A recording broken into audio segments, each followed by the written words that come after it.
ইব্রাহিমই ডুবাই দিছে। কিয়ামত পর্যন্ত লাখ লাখ কোটি কোটি মানুষ, নারী এবং পুরুষ যারা নামাজ পড়বে, এই নামাজে ইব্রাহিমের জন্য কি আসবে? দোয়া আসবে। আসবে না? আসবে না? এই রজব মাসে মেরাজ, আল্লাহর সাথে দীর্ঘক্ষণ কথা হইল, লম্বা চূড়া কথা হইল। যখন 7টা আসমান অতিক্রম করছে, তখন আর বুরাক যাইতে পারে না, তখন আরেকটা জানোয়ার দিছে, তখন সেটা হলো রফ রফ। সেটা কি? রফ রফ।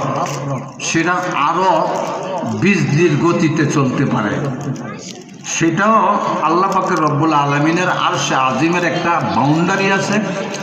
এই বাউন্ডারি পর্যন্ত যায় বলছে আমিও যাইতে পারবো না, এখন আপনি একা হয়ে যান। তারপরে আল্লাহ পাক সসম্মানে টান দিয়া আল্লাহর রসুলকে আল্লাহর কাছে নিয়ে গেলেন। সেই 7 তবক আসমানের উপরে 8টা বেহেশত, 7টা জমিনের নিচে 7টা দুজক। আল্লাহ পাক সেই মেরাজের রাত্রে দুজক আর জাহান্নামকে উপস্থিত করে আল্লাহর রসুলকে জান্নাতও ভ্রমণ করাইছে, জাহান্নামও ভ্রমণ করাইছে। জাহান্নাম তো আগুনে ভর্তি। জাহান্নামের আগুনকে বলে দিছে, আমার নবী যারে না বানাইলে আমি কিছু বানাইতাম না, তিনি এখন তোমার ভিতরে প্রবেশ করবে, তুমি সম্মানের দৃষ্টিতে দেখবা। তোমার যে আগুনের পাওয়ার আছে জ্বালায় দেওয়া, এই কাজ কইরো না, নিষেধ করে দিছে।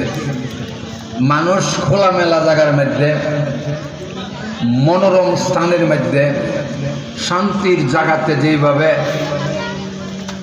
আনন্দের সাথে চলাফেরা করে, আল্লাহর নবী 7টা দুজকের প্রত্যেকটা রুমে রুমে, কামরায় কামরায়, কোয়ার্টারে কোয়ার্টারে ভ্রমণ করছে।